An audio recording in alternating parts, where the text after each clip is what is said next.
believers. Assalamu alaikum, Ramadan Mubarak, and welcome to the Salat Jumat. But what follows this excellent salutation to our Prophet Muhammad, prayers and the peace be on him. Dear beloved Muslims, dear believers, I advise you as I advise myself to fear Allah, to have taqwa for Allah, to reverence Him, have regard for Him and His creation, and know that He is the creator of all. He creates but was never created.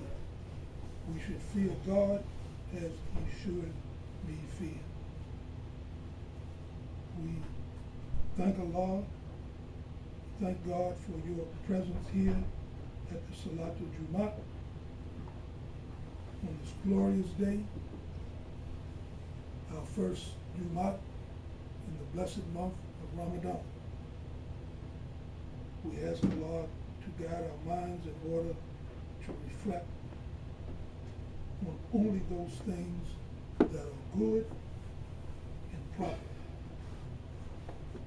to guide our tongues to say what is pleasing to Him and what is music to our ears, and to guide us towards what He has created us for. Today, I want to take us back to basics. So the talk is just as simple as the title, which is Ramadan 101, Getting Back to Basics. I made this choice, and it was, for me, it was an easy choice, because when I started preparing myself for Ramadan, I found myself going back to the small things, things that we have tendencies to forget when we've been fasting as long as we have. And then I realized that it was also the proper talk to give for two reasons. One is that the fast during the month of Ramadan is the fourth pillar of our faith.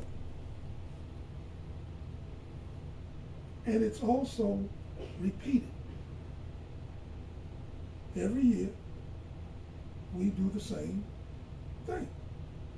Hopefully we do it different. Each one we want to be able to improve on the other. But after a while, you can become complacent.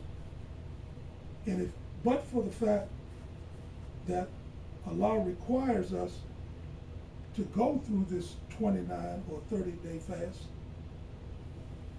which is obligatory, we wouldn't just voluntarily do it. And so I wanted to make sure that we go back to the basics. We don't have to complicate this. Allah has made it easy for us. Allah says in Quran, O you who believe, fasting is prescribed to you as it was prescribed to those before you, that you may learn self-restraint.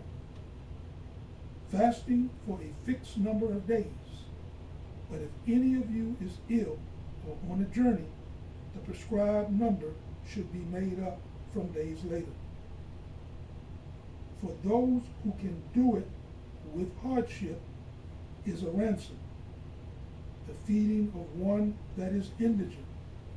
But he that will give more of his own free will, it is better for him, and it is better for you that you fast if you only knew. Ramadan is the month in which the Quran was sent down as a guide to humankind. Also, clear signs for guidance and judgment between right and wrong. So every one of you who is present at their home during that month should spend it in fasting. But if anyone is ill or on a journey, the prescribed period should be made up days later. Allah intends every felicity for you. He does not want to put you to difficulties. He wants you to complete the prescribed period and to glorify Him in that He has guided you, and you just might be grateful. Allah the Mightiest has spoken the truth. So Ramadan is the month in which the Quran was sent down. Of course, this is when the angel Jibril visited the Prophet, the prayers and the peace be on him, in the cave. This is the same cave that the Prophet sallallahu alaihi wasallam had become used to visiting countless times before. The Prophet was not there by happenstance. That is, he just didn't happen to be there. He had always been accustomed to going there, looking for solace, looking for answers to all he was witnessing going on around him. That is, those things going on outside of the cave. He was looking for peace, for knowledge in being able to address those matters affecting his heart. So here comes the angel Jibril. Iqra, Bismi Rabbika al-Qalb, Khalaq insan min alaq. Read or proclaim in the name of your Lord and cherisher who created man out of a leech-like clot of congealed blood. And of course, the Prophet, the prayers and the peace be on him, couldn't read. And this reading is not the reading as I'm doing now in my notes. This was a different kind of reading. When we talk about the Prophet not being able to read, it's not in the sense of him being illiterate. You can't be in business as he was and be illiterate. You might not be good at business, which he wasn't. He was good at it. But it's not possible for any one of you, any one of us, to go into business and be successful at it, and then have someone to claim that you're illiterate. That, when you think about it, that doesn't even make sense. Now perhaps you failed, you could fail in business because you're illiterate about certain aspects of business that cause you to fail. But being illiterate and successful in business is like someone suggesting that you drink responsibly. The two things don't go together. So, when we speak of our Prophet sallallahu alaihi wasallam of being illiterate, what he was illiterate to was scriptural language. What he was illiterate to were the signs coming from Almighty God that would help him in his quest to feel better about the world. The world where he was witnessing, where female babies were being buried alive, and all types of superstitions, and all types of illicit behaviors. This was what he was witnessing coming from his own people. These were not strangers to him. These were people within his own tribe, within his own community. and it weighed heavy on his heart. And he didn't have the answers, but he was looking for them. And so he would oftentimes go into the cave and search for this solace. But the angel Jibril was insistent. He squeezed the prophet again and said, Ikra, Rabikal Akram, Hazal Amalam Kayam, Alimal Insan Ma'alam Yalam. That is,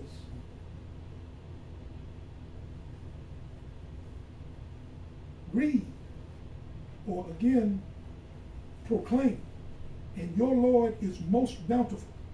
He who taught the use of the pen taught man that which he knew not. And that began the revelation of the Holy Quran. During the month of Ramadan, somewhere on an odd night in the last 10 days. So keep that in mind. That's a basic tool that you need to know. So as we get to the last 10 days, and people start inviting you over for late night prayers on odd nights, it's one of those odd nights during the last 10 days that the Quran was first revealed on the heart of Prophet Muhammad, the prayers and the peace be on him. This is our Ramadan. This is how it started. Surah 96, for those of you who want to do some further research. Well, brother, why does it start with Al-Fatiha? All of the surahs and all of the ayats are not revealed in the order in which they were revealed to Prophet Muhammad, the prayers and the peace be on him.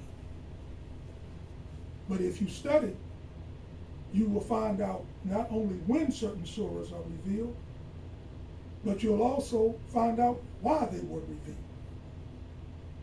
So as you read the Quran and you start seeing things in there that remind you of things that you are experiencing right now, all it's saying to you is these are some of the same things at the same time that the Prophet, the prayers and the peace be on him, experienced as well. So when you read about not drinking, that wasn't always in the Quran. When you read about not smoking, or when you read about not gambling, that wasn't always in the Quran. In fact,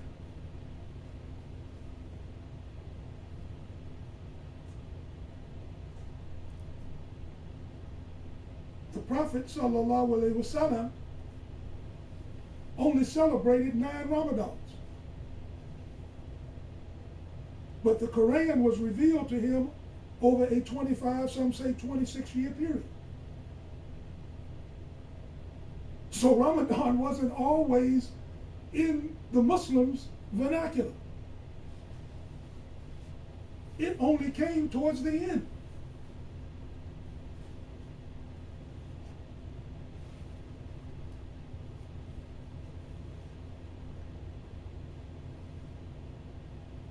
In this ayah, it expands on the revelation as this was the month, that this was the time, that this was the specific period in that cave where Allah, through the angel Jibril, delivered the message to all of humankind. That is, every kind of human being. This was a message for the world. It wasn't just a message for Muslims. It was a message for the entire world. Now you will learn that the entire world doesn't get it. One of the reasons why we are celebrating Ramadan the way that we do is to be thankful that Allah chose us. That's the gratitude. That's the gratefulness, because you don't have to be here. Allah says in Quran that there's no compulsion in religion. Well, this is a way of life. You don't have to be here, but Allah has chosen you to be Muslim. And so He's also prescribed Ramadan for you, so that at the very least, one-on-one, this ain't no group thing. This is one-on-one. You get an opportunity to perfect your religion and to show God for 30 days how grateful you are that He chose you and not somebody else. That's why you fast the month of Ramadan. It's for God's pleasure and no one else's.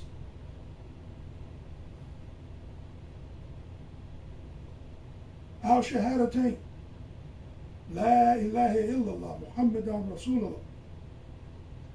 The declaration that you make in front of us, in front of witnesses, that you are declaring that there's no God but Allah, and that Muhammad sallallahu alayhi wasallam is the messenger of Allah.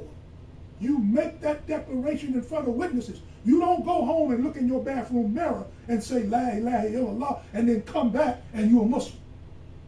You want to be Muslim? You take your shahadatain in front of witnesses, where you stand up before the community and you face out towards them and you say La ilaha illallah Muhammadan Rasulullah. That's it.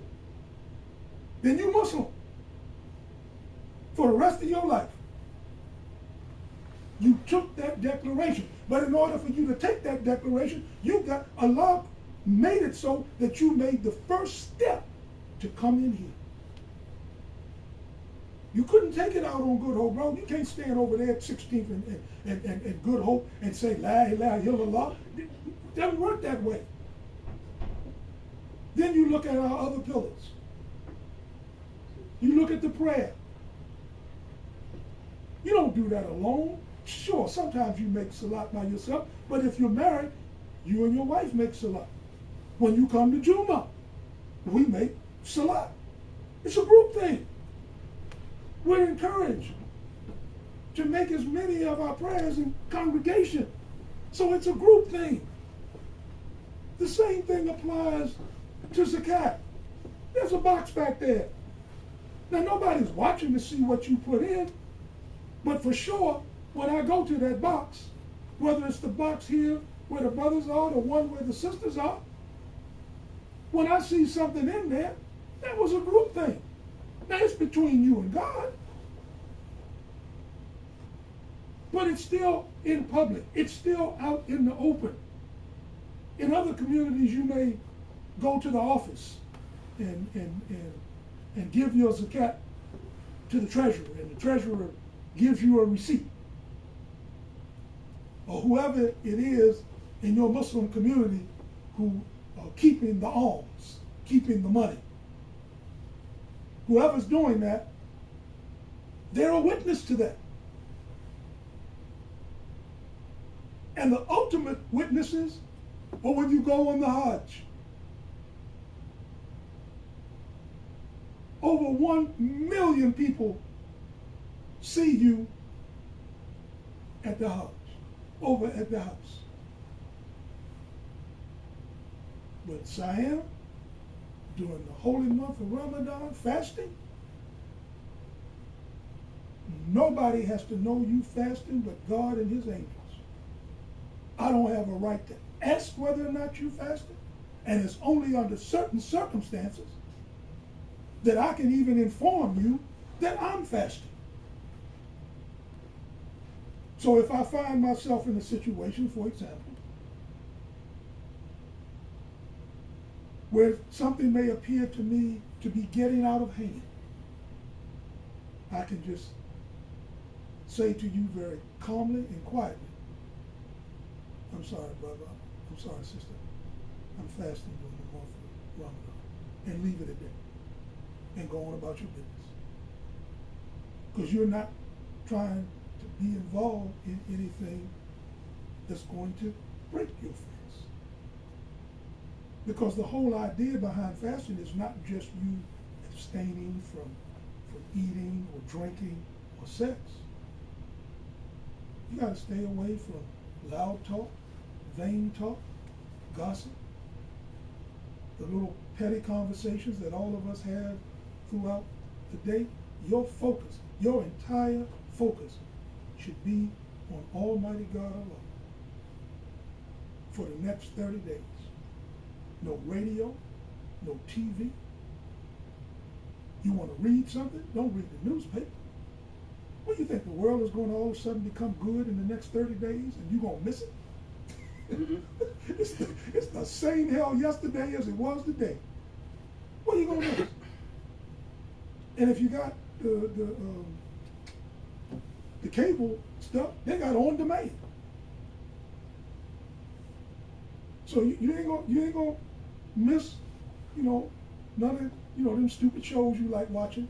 You can always just click, a couple of buttons and you can catch up on anything. So for the next 30 days, and I'm suggesting that you approach your fast of Ramadan this way because it represents an improvement. It represents a consciousness that you've decided for the next 29 days now, this is how I'm going to carry myself. And yes, it's going to be difficult. Coming here, there was at least 3 times that I went to push my radio button. Wasn't no music on. Wasn't no news on. It was just quiet.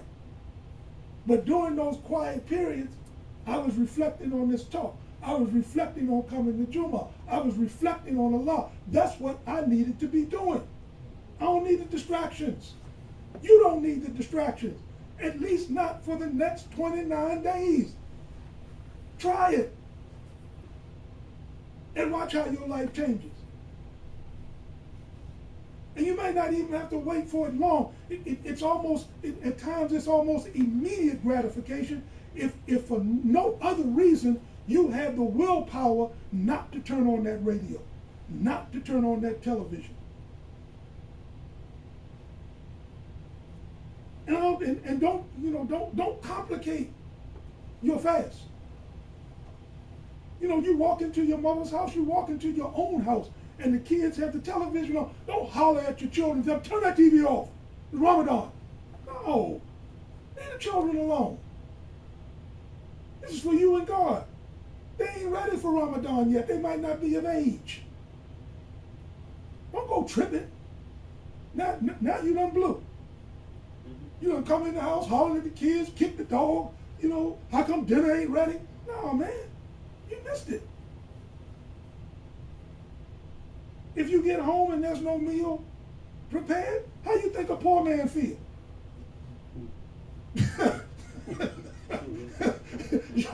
Your wife hadn't fixed anything for to break your fast.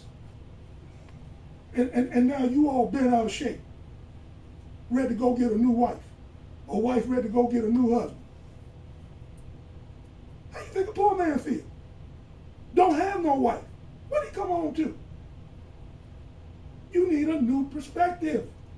That's the whole purpose of fasting Ramadan. If you think it's just so that you don't eat or drink, you can do that anytime.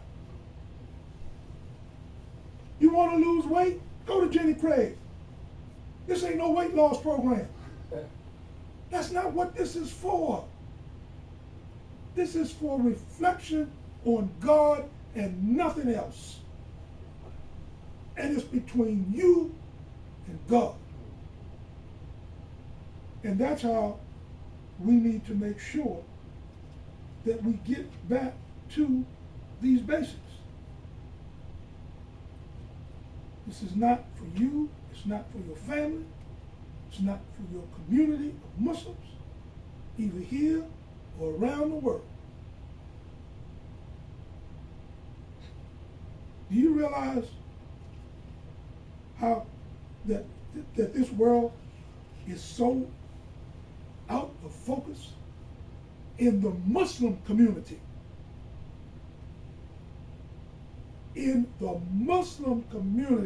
this world is out of focus. Do you realize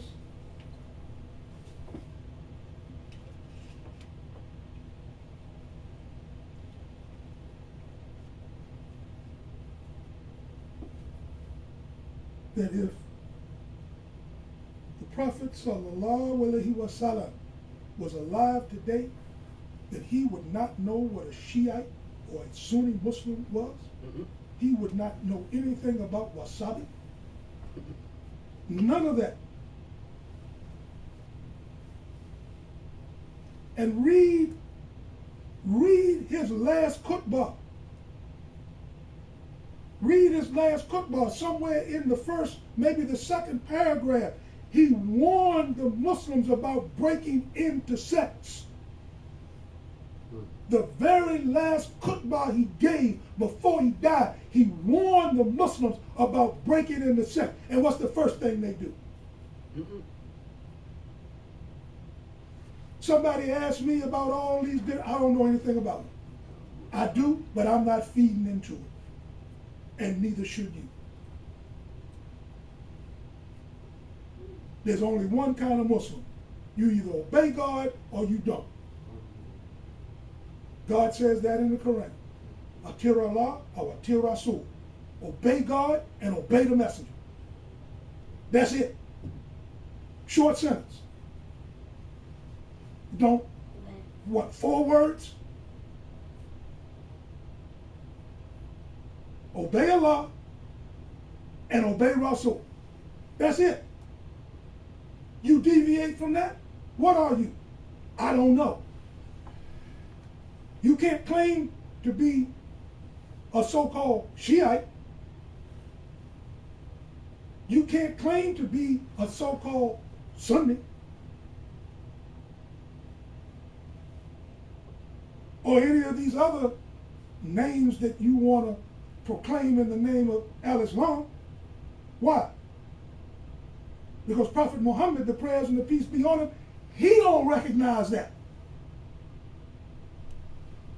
He belonged to a world community of Muslims. And thank God al-Islam came here to America in the form of the Honorable Elijah Muhammad, who brought the language to the African American community, and by God's grace, he had a son, Warith Deen Muhammad, who was raised in the nation, who took over and rose, and to this day can claim that he brought the largest conversion of Muslims in the Western Hemisphere into Orthodox Islam. One man. And that's why we recognize him as the Mujaddid, as the revival of religion.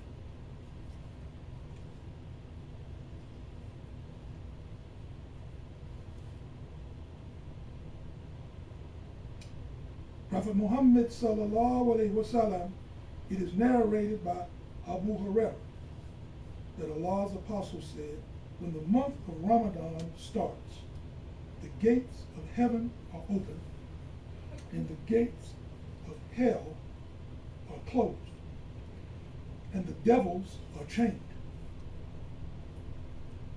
It is also reported that one of the doors of paradise, named Rayyan, is specified for those Muslims who used to fast in this world. On the day of judgment, it will be open, and those who used to fast in obedience to Allah enter through. Then it will be closed, and no others will enter through. Let's pray for forgiveness.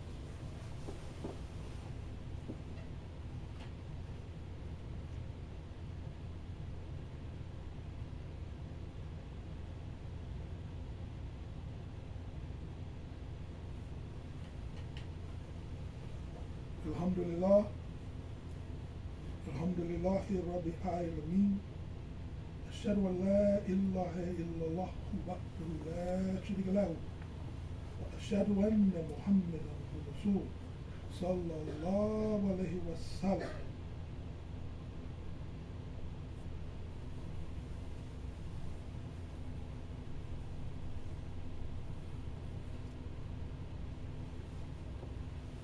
So we talked about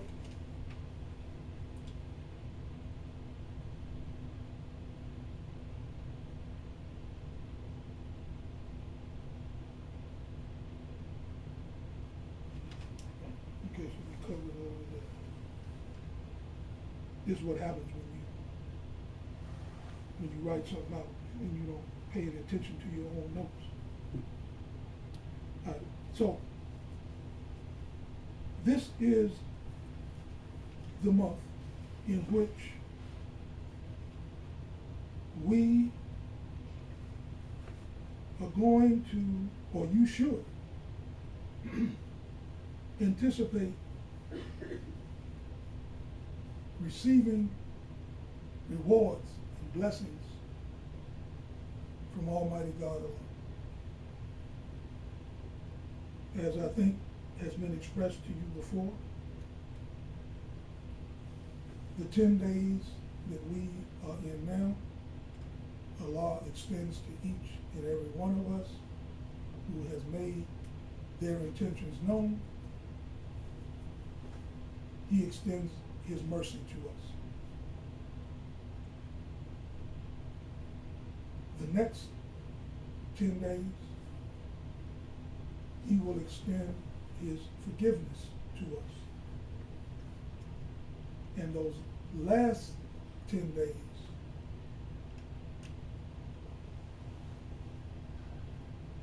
He will save us from the penalty of the hellfire. And that'll be our 30-day fast. And on that last day, we're going to prepare ourselves for the Eid. And we're going to be expecting, either during this time or at the conclusion, that we're going to receive the rewards that Allah chooses to give us. There is an hadith from Prophet Muhammad, the prayers and the peace be on him, that says the reward of every good deed is multiplied 10 up to 700 times, except that of the fasting. It is usually done in sincerity and will be multiplied as many times as Allah wills.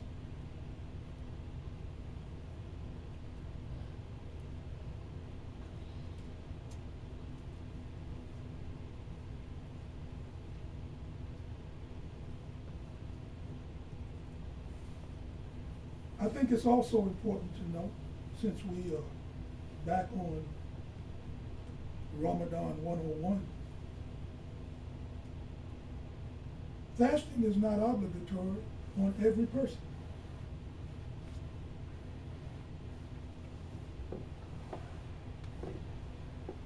If your body cannot tolerate fasting, either due to old age or because of a severe illness,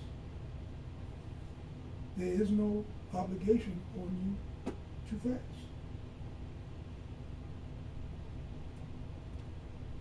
If fasting would harm you in any way, where it might exacerbate a sickness that you already have, which could get worse, or you could die, fasting is prohibited for you. Allah doesn't intend to make you suffer. That's not what fasting is for. Once you announce your intent to fast, it's not a verbal announcement. It comes from your heart. Now, when you are concluding the fast for the day, in fact, let me say this first. In order for your fast to be accepted, you have to announce your intentions to fast. And those intentions are announced every day. If not, your fast is not accepted. It's that simple. That's a fast that you will have to make up. So, what you do, what I do, Imam Muhammad gave us a dua to recite just prior to breaking our fast, at Maghrib, where we say, Bismillah, O Allah, for you I have fasted, and for you I intend to break my fast with the provisions that you have provided for me, and I intend to fast tomorrow. You're done. You've announced your intentions to fast the next day. Now, should you not do that? When you get up for Fajr the next morning, you can announce your intentions then. Before the Fajr prayer. So it's really not complicated. And because I know you're going to break your fast every evening, without a doubt, in fact, you have to. This is not, like I told you before, this ain't no Jenny Craig thing. You ain't trying to see how many days you can go without eating. Or how many days you can go and all you have is juice and water. You go on one of them Dick Gregory fasts after Ramadan, if that's what you're trying to do. This is not that. If you're going to obey God, when that sun goes down, you announce your intentions to break the fast with the provisions that God has provided for you. I don't care if it came out of your garden or it came from Safeway. It don't matter. You break your fast, you announce your intention to fast the next day, and then either with some dates, some fruit, some water, you drink it and be thankful and show your gratitude to God, and then it's time for you to go and make Maghrib, which by Allah's mercy is only 3 rakahs as opposed to 4, because that 4th one, would kill you while them dates are going down, that water's going down, and, you smacking your lips, because, because there's something that you're trying to get to. And Allah wants you to get there soon. So you go on and you make Maghrib, and then it's time for you to go eat. Now, when you eat,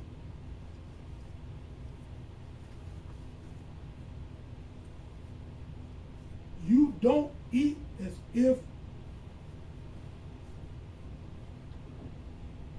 you are participating in a smorgasbord of a feast where it's just non-stop food with non-stop eating. No.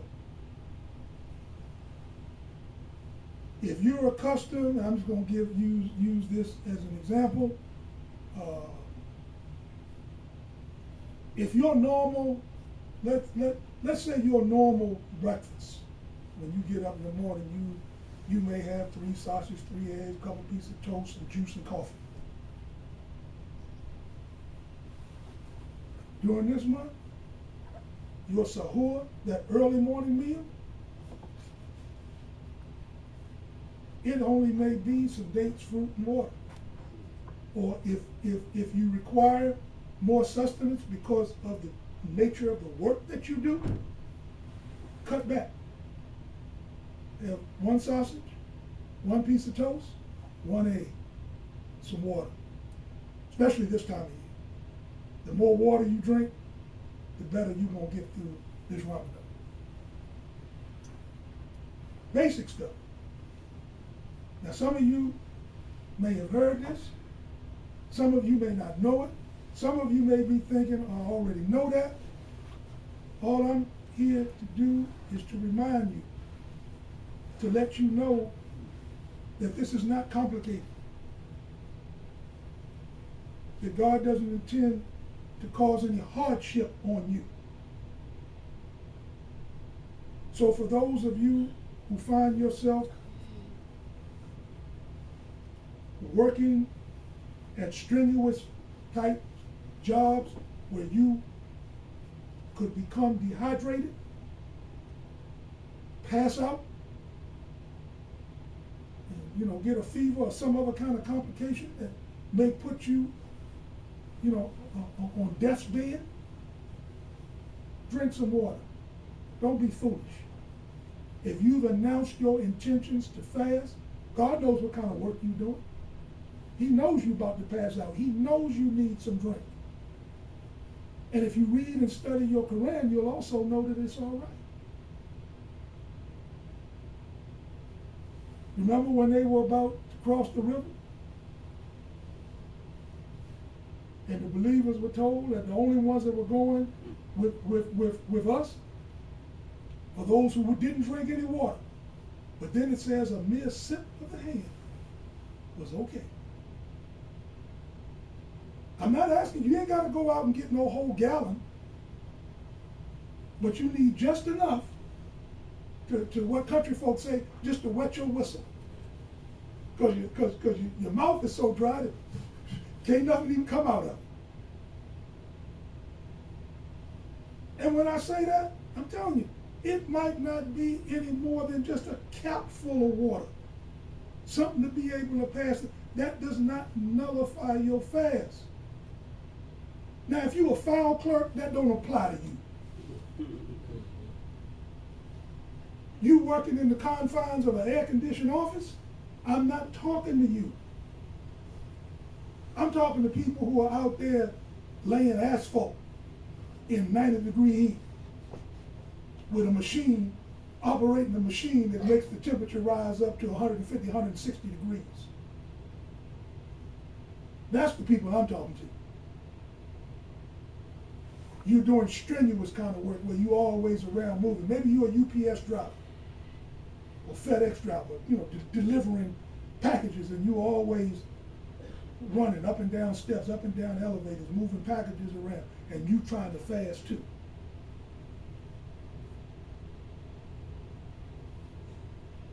I'm just trying to offer you an opportunity not to suffer. That it's okay. And there's enough proof to say that it's okay.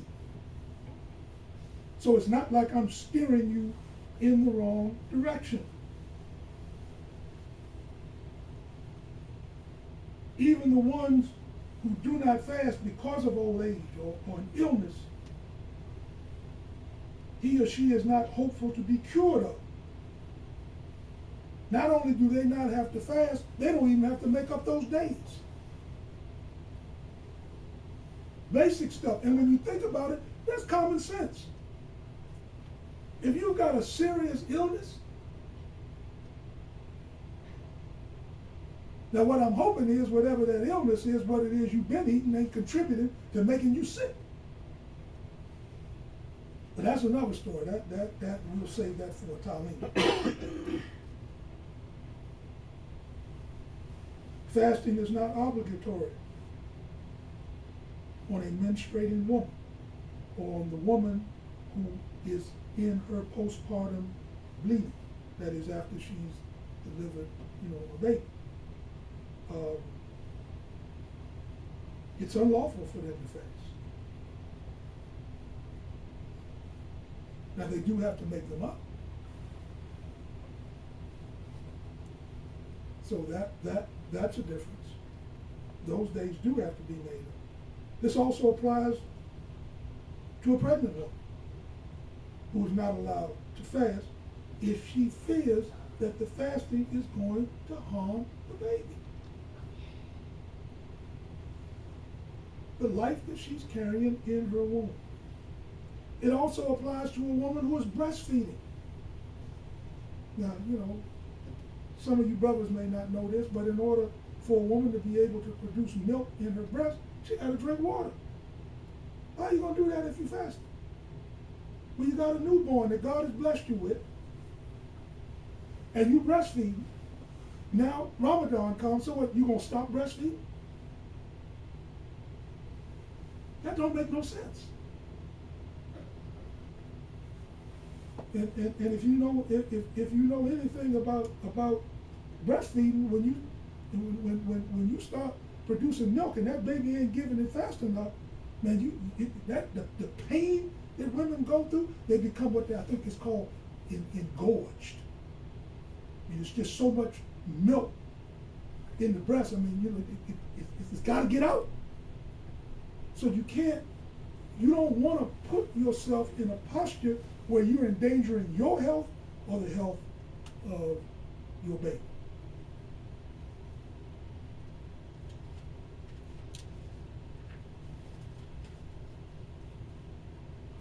Here's a good one. The one who is traveling.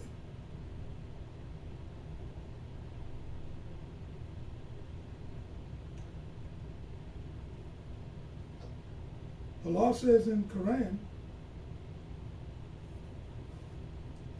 this is in Surah 2, I think Ayah 184. If you are sick or traveling, then you are allowed to break your fast and make up these days later. So now what is travel? You going from here to Baltimore? Come on, man, that ain't traveling. The general rule of thumb is before modern days, it was 2 or more walking days, or translated 80 miles. You're allowed not to fast, and even that comes under certain conditions. For example,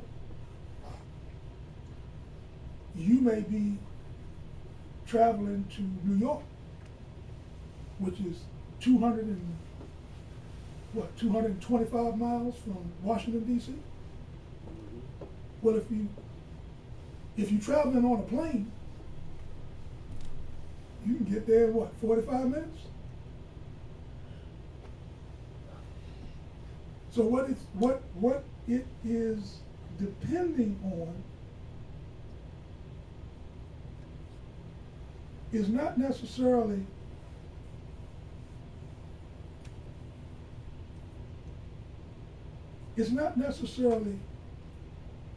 based on the hardship, but the distance. Because for sure, if you were going to California, you would be in a whole different time zone. But the intricacies of fasting are essentially 2. The first one is to make sure that you announce your intentions to fast, and then second, to abstain from arguing, fighting, backbiting, gossip, loud or vain talk, sexual intercourse, masturbation, food and drink, inserting anything of volume into the mouth. A mere touch on the tongue is excused. I mean, no big deal. I mean, think about it. You got to feed your kids. You know, you don't want the food to be too hot. Well, it's all right for you to just put your tongue on it, or sometimes, you know, you can put the back of your finger on it or something of that nature. But if you're dealing with an infant, you want it to be to the touch of the tongue. You know, so that's okay. You don't have to eat it. You don't have to swallow it. All right? But you may be preparing. You may be preparing your evening meal, and you want to know, you know, is this too salty? Well, all it takes is a touch on the tongue. That'll tell you. Oh, okay, not enough. That doesn't break your fast.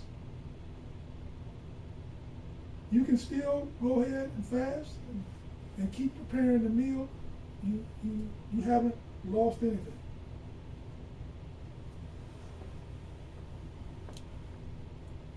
So make sure that we put this intention into our heart. Make sure that you follow a routine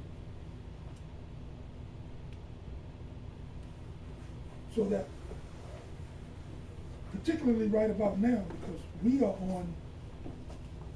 on a short string. I mean, the time between Fajr and the sun actually rising, because you know now we are allowed to, in fact, let me read you what it says, because this is from Quran.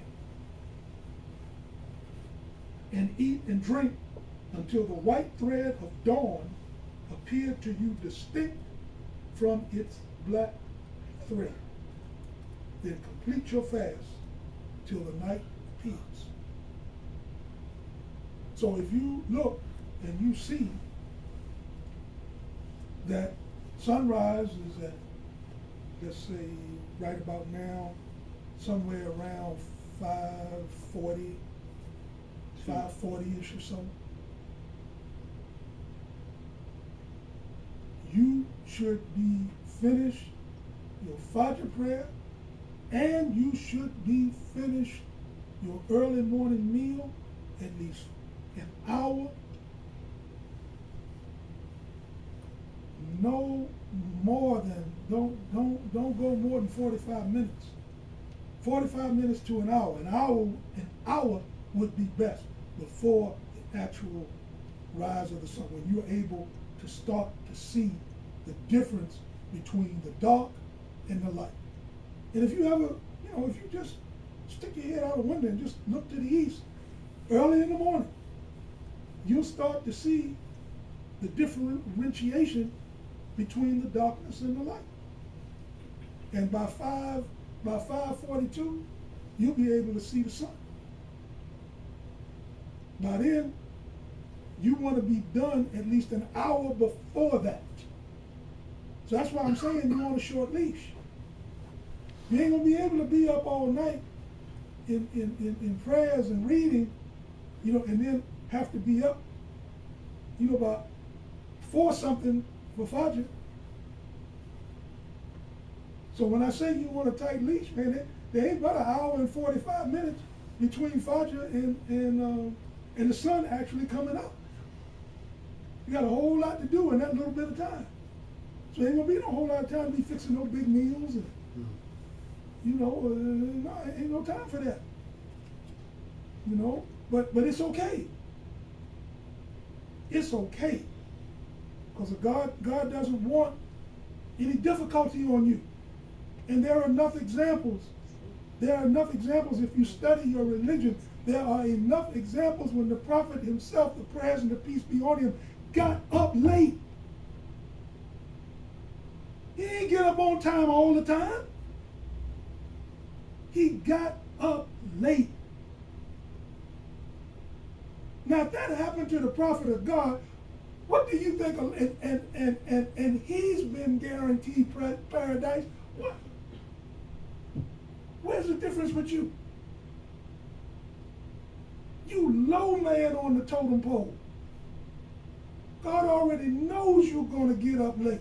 He knows you weak. He created you weak.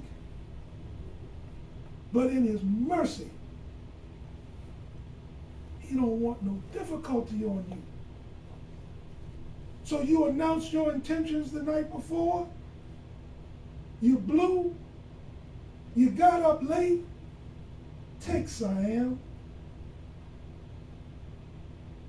Go and eat something. Drink some water. Do something.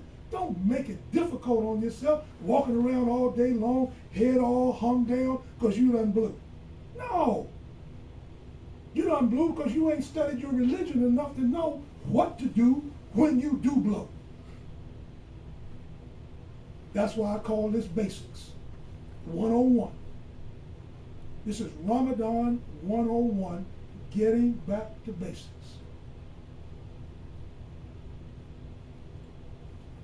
Our Lord, they say, let not our hearts deviate.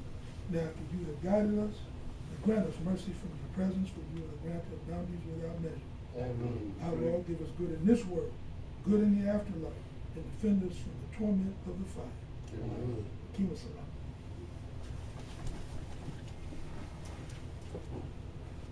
Allahu Akbar, Allahu Akbar, Allahu Akbar, Allahu Akbar. Ashhadu an la ilaha illallah, Ashhadu an la ilaha illallah, Ashhadu anna Muhammadan Rasulullah, Ashhadu anna Muhammadan Rasulullah. Hayya ala salah, hayya ala salah, hayya ala falah, hayya ala falah. Kat iqamati salah, kat iqamati salah. Allahu Akbar, Allahu Akbar, la ilaha illallah.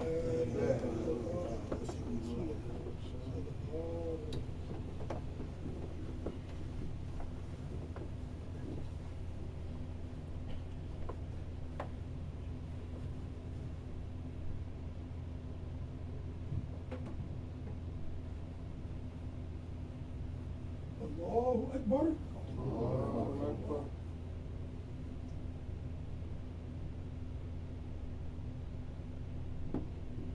Bismillah ar-Rahman ar-Rahim. Alhamdulillahi Rabbil Alameen. Ar-Rahman ar-Rahim. Maliki Yawmiddin. Iyyaka na'budu wa iyyaka nasta'in.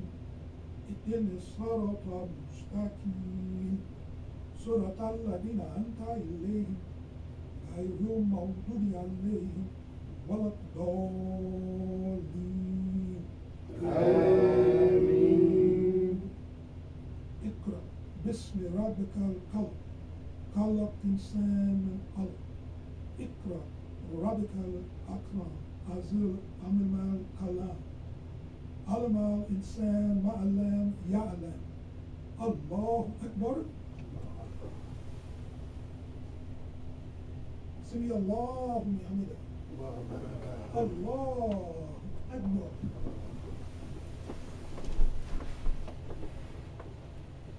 الله أكبر. الله أكبر.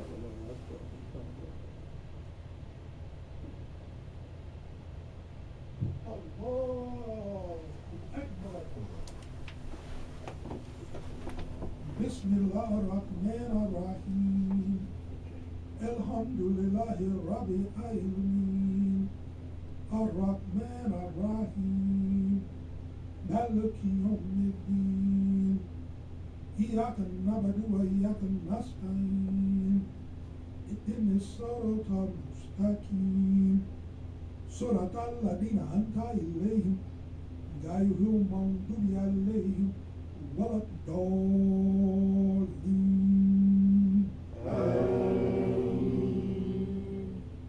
قل هو الله أحد الله الصمد لم يلد ولم يولد ولم يكن له كفوا أحد.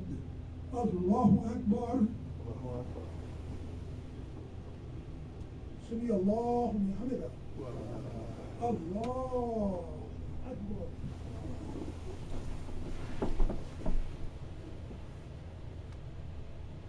الله أكبر. الله أكبر.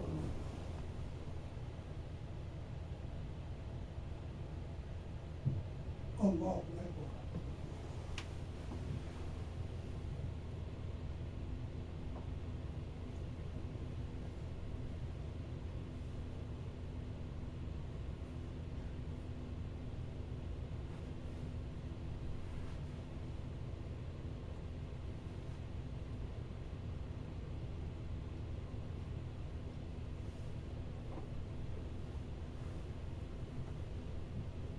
Assalamu alaikum wa rahmatullah. Assalamu alaikum wa rahmatullah.